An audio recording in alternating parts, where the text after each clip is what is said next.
CAD Adresse, l'application qui permet de localiser les lieux dans notre pays a été présentée hier au Premier ministre par ses développeurs. L'adresse électronique existe déjà pour chaque lieu dans le district de Bamako et dans certaines localités. On en parle dans un instant.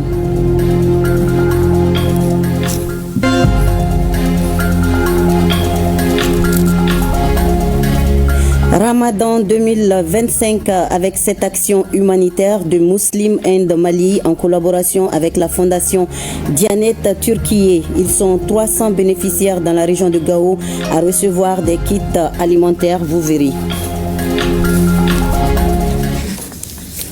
Mardi 11 mars, Madame, Monsieur, bonjour et soyez les bienvenus dans ce 13h. Désormais, un INACAD adresse existe pour chaque lieu dans le district de Bamako et dans certaines localités. L'application développée par le secrétariat permanent de la réforme domaniale et foncière du Mali a été présentée hier aux membres du comité de pilotage de la digitalisation de l'administration. Le Premier ministre, ministre de l'administration territoriale et de la décentralisation, le général de division Abdoulaye Maïga, qui a présidé la réunion, a félicité et remercié l'équipe pour la qualité du travail. Les détails avec Mamari Kone et Aliou Touré. Près de 2 mois après la dernière réunion, les membres du comité technique du comité de pilotage chargé de la digitalisation de l'administration se retrouvent autour du Premier ministre chef du gouvernement, président du comité. La réunion du jour porte sur la présentation à la demande du Premier ministre du INACAD Adresse, une application développée par le secrétariat permanent de la réforme domaniale et foncière du Mali. Le INACAD Adresse a été initié pour répondre à la volonté des plus hautes autorités de moderniser l'administration à travers la digitalisation. C'est un outil de gestion et de connaissance de la ville. C'est-à-dire que le INACAD Adresse comprend un code pour chaque parcelle, pour chaque lieu dans le district de Bamako et dans certaines localités aussi. Permettre aujourd'hui de localiser les personnes physiques, les activités, les entreprises dans une localité.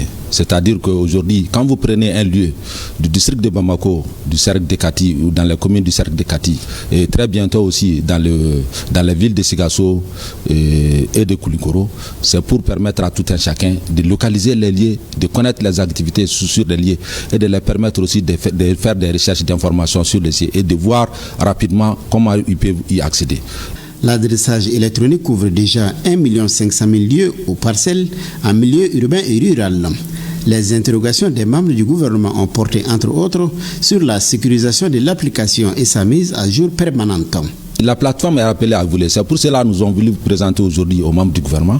Nous avons pris note de ce qui a été dit, toutes les améliorations que nous devons faire pour qu'au moins ça puisse répondre aux besoins de l'administration, aux besoins des collectivités et aux besoins des citoyens aussi. Selon le ministre en charge des domaines, le INACAD Adresse est une extension de l'application INACAD. Et quant au processus de sécurisation des parcelles, il est en cours. Le Premier ministre, ministre de l'administration territoriale et de la décentralisation, a félicité et remercié l'équipe pour l'initiative et la qualité du travail, car, dira-t-il, l'application a le mérite d'exister. Il a enfin invité l'équipe à poursuivre les échanges avec le comité des experts chargés de la digitalisation de l'administration et le ministère de l'administration territoriale et de la décentralisation pour l'amélioration de l'application. Muslim and Mali, en collaboration avec la fondation Diyanet Türkiye, vient d'offrir des kits alimentaires aux couches vulnérables de Gao. Je vous l'annonçais en titre, cette action humanitaire qui s'inscrit dans le cadre du programme Ramadan 2025 vise à aider les nécessiteux. La fondation Diyanet Türkiye exécute ses activités au Mali depuis 7 ans maintenant et elle opère à Gao pour la première fois. Reportage Aliou Idrissa Maïga. 200 kits de riz, autant de sucre, c'est la nature du don offert gratuitement à 200 familles vulnérables de la commune urbaine de Sikasso par la fondation caritative Imam Ba Ali Sanogo à l'occasion du mois béni de Ramadan. C'est une fondation qui est créée à l'honneur de l'imam Ba Ali Sanogo et qui a tout donné pour la religion au niveau de Sikasso et du Mali et qui a formé pas mal d'érudits, je peux dire. Donc c'est en son honneur que la fondation a été créée dans l'objectif de pouvoir vraiment venir en aide aux couches vulnérables. Cette œuvre sociale est destinée aux veuves de militaires, aux personnes handicapées et aux familles des orphelins. La valeur du don est estimée à plus de 3 millions de francs CFA. Mes impressions en tant que bénéficiaire, moi je suis très content aujourd'hui. Parce que dans quel cadre, cette fondation, ce n'est pas sa première ni sa deuxième édition, de venir en soutenir nos veuves dans les moments difficiles. Donc au nom de tous les porteurs, moi je ne fais que les remercier et les saluer et les encourager dans leurs actions. On ne peut que remercier très sincèrement cette fondation Bali Sanogo, qui est une fondation créée par les Sikassois et alimentée par les Sikassois. Et demander à ce qu'ils puissent persévérer dans leur œuvre caritative. Et cela va dans l'élan formulé par les plus hautes autorités du pays. Créée en 2024, la fondation Ba Ali Sanogo est forte de plus de 500 membres. Elle a réalisé plusieurs activités caritatives, notamment la distribution de viande et de kits scolaires, et compte poursuivre d'autres activités similaires au profit des couches diminuées de la commune urbaine de Sikasso.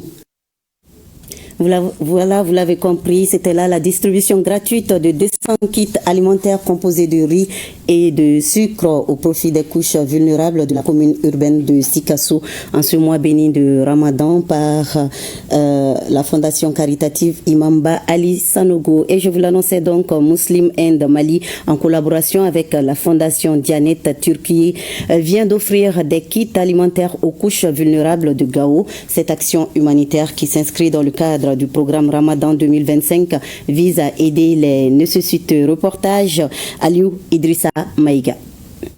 Ils sont au nombre de 300 bénéficiaires pour cette première édition de distribution de vivres à Gao. Et c'est le quartier Al-Janabandia qui a été choisi par les organisateurs pour mener cette activité. C'est une initiative de Muslim End Mali en collaboration avec la fondation Dianet Turquie. Elle est à but non lucratif et opère essentiellement dans les activités d'ordre social, culturel et humanitaire. L'organisation, qui est créée depuis 1975, intervient dans plus de 149 pays à travers le monde. Et au Mali spécifiquement, ils sont là avec nous, ça fait 7 ans. L'association a abattu plus de 21 200 bœufs et distribué au profit des populations. Plus de 20 000 kits ont été distribués et plus de 65 forages ont été réalisés à travers tout le pays. Je remercie le bon Dieu qui nous a montré ce jour. Ce geste de nos frères de la Turquie est vraiment salutaire. Au nom de la municipalité de la commune urbaine de Gao, je remercie tous ceux qui n'ont ménagé aucun effort pour que ce don arrive à destination. Pour les bénéficiaires, ce geste de Muslim End Mali et la fondation Dianet Turquie vient au moment opportun, surtout en cette période de Ramadan. Un hadith du prophète l'a dit, certes les musulmans sont des frères. C'est pour cela que nous, population de Gao, nous recevons un don de la Turquie. Toute chose qui prouve que l'islam n'a pas de frontières. Partout où nous sommes des musulmans, donc des frères. Nous souhaitons vraiment une bonne distribution et que ce don serve à n'importe qui le reçoit. Dans cette distribution de grande envergure, les initiateurs n'ont pas oublié les communautés des autres pays vivant au Mali. Opération Ramadan toujours, les couches vulnérables de Ségou aussi ont reçu dimanche des kits composés de produits alimentaires, 300 au total. Le geste est de l'opérateur économique Amidou Konaté. Reportage Kandesila et Cheikh Tangara. Cette donation de 300 kits composés de 50 kg de riz, 50 kg de sucre, de bidons d'huile vient soulager quelques familles vulnérables de Ségou à l'occasion du mois de Ramadan. L'initiative vient des natifs de Ségou, Hamidou Konaté, dit Titi, opérateur économique. Ce moment symbolise pour nous notre engagement collectif pour un Mali plus juste, plus fort et plus uni. Ce don de vivres que nous remettons aujourd'hui n'est pas seulement une aide matérielle, c'est un témoignage d'espoir et c'est aussi un engagement envers les plus vulnérables de notre société.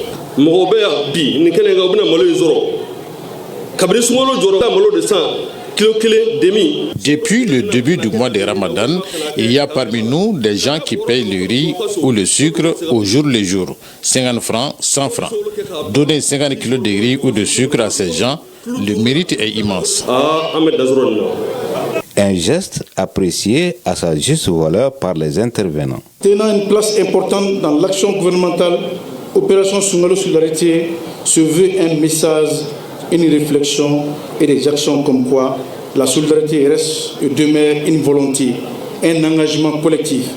Ce message a été bien perçu par notre compatriote Amilou Konati. Notons que cette opération qui vient d'être lancée à Ségou va se poursuivre dans plusieurs localités selon les initiateurs. Lancée le 22 février dernier à la veille du mois béni du Ramadan, la foire agricole, commerciale et artisanale de Tombouctou a atteint un chiffre de vente d'environ 50 millions de francs CFA, initiée par la plateforme multi-acteurs de la région dans la cité au 333 Saint. Cette foire a permis aux habitants de s'offrir tout ce qui leur était nécessaire pour bien passer ce mois. Reportage Najim Babasissé, Maouloud Tandina. Lancée par la plateforme multi-acteurs de la région de Tombouctou le 22 février dernier, la foire agricole, commerciale et artisanale aura tenu toutes ses promesses avec un chiffre de vente d'environ 50 millions de francs CFA. Un espace bien fourni qui a donné l'opportunité aux populations de s'approvisionner pleinement dans ce mois béni du Ramadan. Et je paye de la calebasse. Il y a des bols aussi pour faire le monikourou avec. Il y a des bols aussi pour boire le banhari avec. C'est ça. C'est tout ce que je puis payer pour l'instant. Les vendeurs, quant à eux, se sont bien frottés les mains en renouvelant plusieurs fois leur stock. Depuis qu'on est venu ici, on a fait un bon foire, on a marché Tbarkala. Tous les marchandises, on a amené ça ici, on a diminué tout. Machallah, Dieu merci. Toutes les choses qu'on vend au marché, 500, on est vendu ça ici à 200, 253, alhamdulillah. Et Dieu merci, on a beaucoup vendu. On amène des articles à chaque minute et à chaque heure et chaque jour, Dieu merci. Malgré l'absence de ses partenaires traditionnels, la plateforme a si impressionné par ses chiffres de vente pour une première fois où elle l'a organisé sur fonds propres. Le bilan, c'est au-delà de toute espérance. Hier, quand je fais le point, on était autour de 30 millions de ventes pendant 5 jours. Aujourd'hui, je suis sûr on tourne autour de 50 millions. Que cette foire que la PMA organise a toujours bénéficié de l'accompagnement de notre partenaire Sugurois, financé par l'USAID. Cette année, la particularité est que la PMA elle-même a organisé la foire avec ses propres moyens. C'est le lieu quand même de remercier l'UNICEF qui nous a accompagnés. À part l'UNICEF, et la foire a été prise en compte, en charge 100% sur le fonds de la PMA. C'est le lieu vraiment de remercier les autorités régionales. Cette foire, initialement prévue pour 5 jours, s'est prolongée sur 6, vu l'engouement de la population.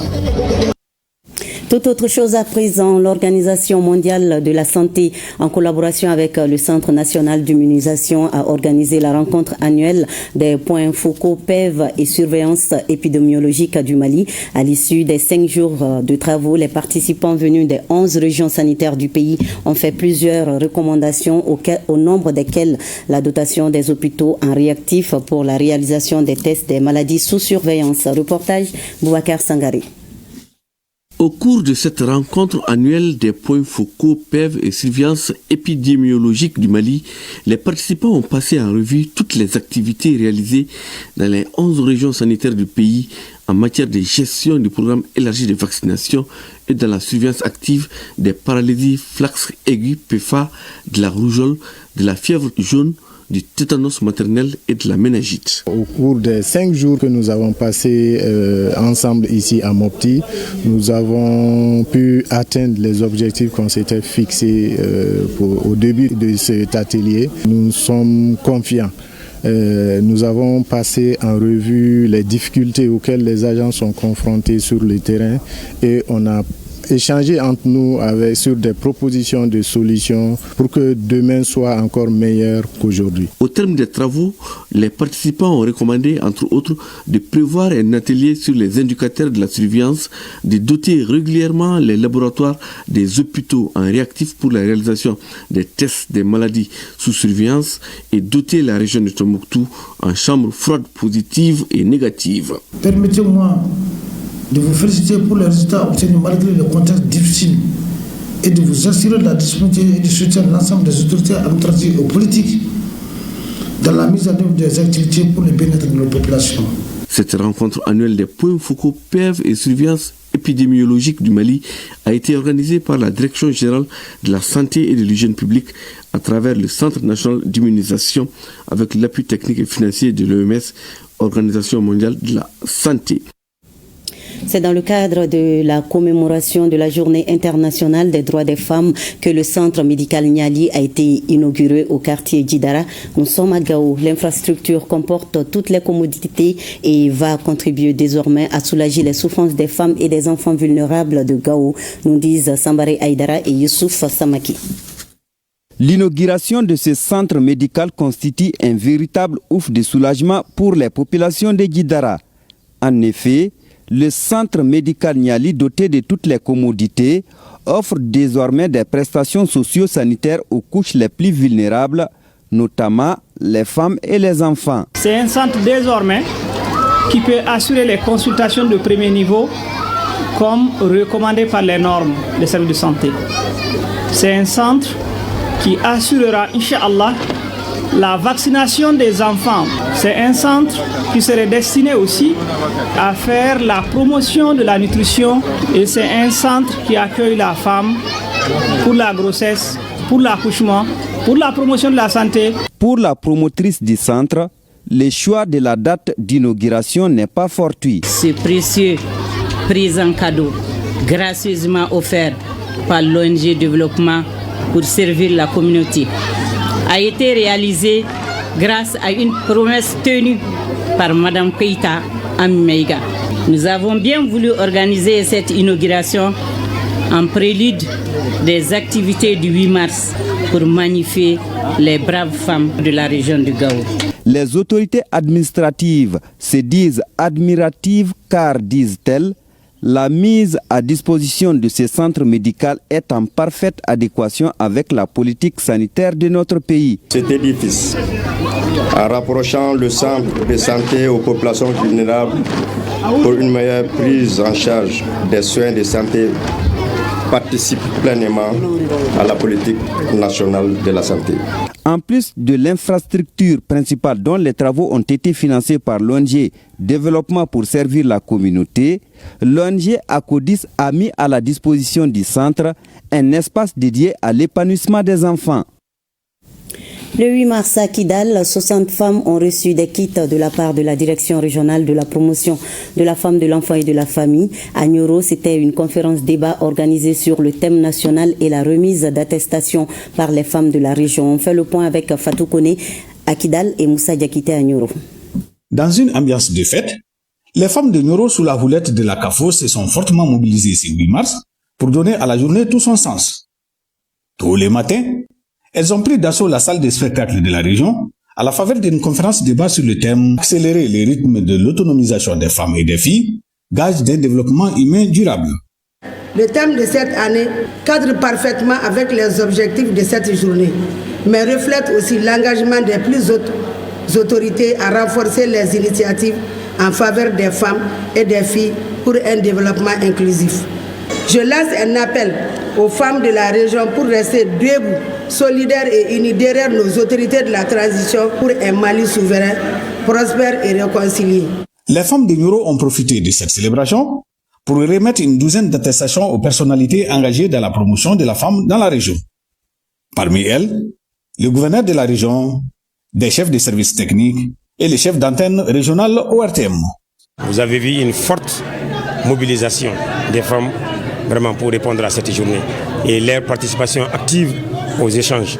Et c'est le lieu de les saluer, et les féliciter et les encourager pour encore doubler d'efforts. Ici dans la région de Nioro, nous sommes témoins de l'engagement indéfectible des femmes aux côtés des autorités de la transition. Elles ont su, dans un esprit patriotique, soutenir les réformes engagées pour la refondation du Mali. Je tiens à exprimer ma reconnaissance à ces braves femmes. Depuis 1994, le Mali célèbre la Journée internationale de la femme, 8 mars. En marge de cette journée dédiée à la défense des droits des femmes, 60 femmes de Kidal ont reçu des kits composés de plusieurs produits, notamment des pains et des articles dédiés aux femmes.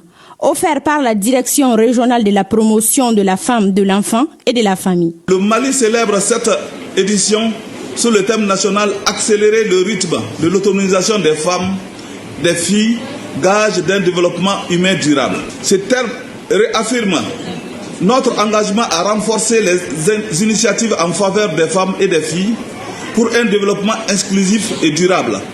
En cette journée du 8 mars, où le monde entier célèbre la femme dans toute sa grandeur et sa résilience, les femmes de la 8e région, unies et solidaires, sont honorées de participer à cette cérémonie présidée par Mamadou Koulibaly. La journée du 8 mars à Kidal est non seulement un moment de réflexion et d'engagement, mais aussi une opportunité pour toutes les femmes de réaffirmer leur détermination à œuvrer pour une société plus équitable où chaque femme, chaque fille apporte sa pierre à l'édifice.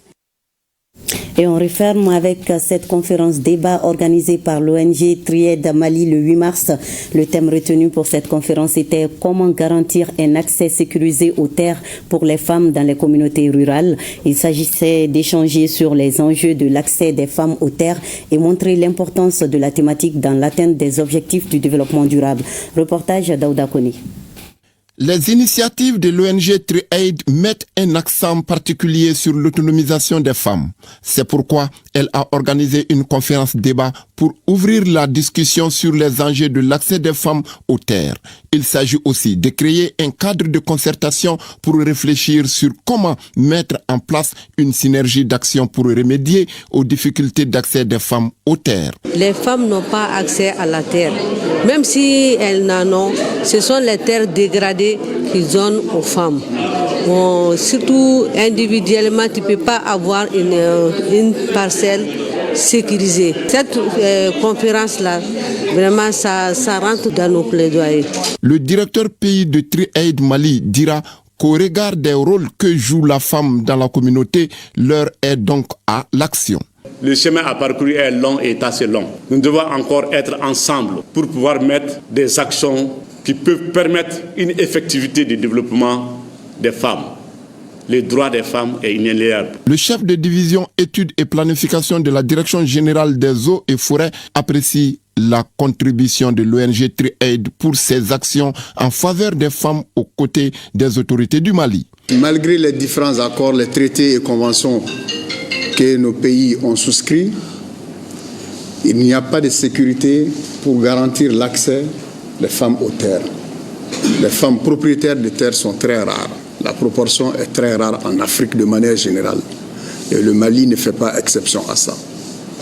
Donc je pense que ce thème est très important. Au sortir de ce cadre d'échange et de partage d'expériences en matière de l'autonomisation des femmes, des recommandations seront formulées pour que l'accès des femmes aux terres soit plus facile et plus sécurisé. Et c'est la fin de cette édition. Merci de votre fidélité. À 20h, vous avez rendez-vous avec Mariam Koni. Bel après-midi et à demain 13h, Inch'Allah.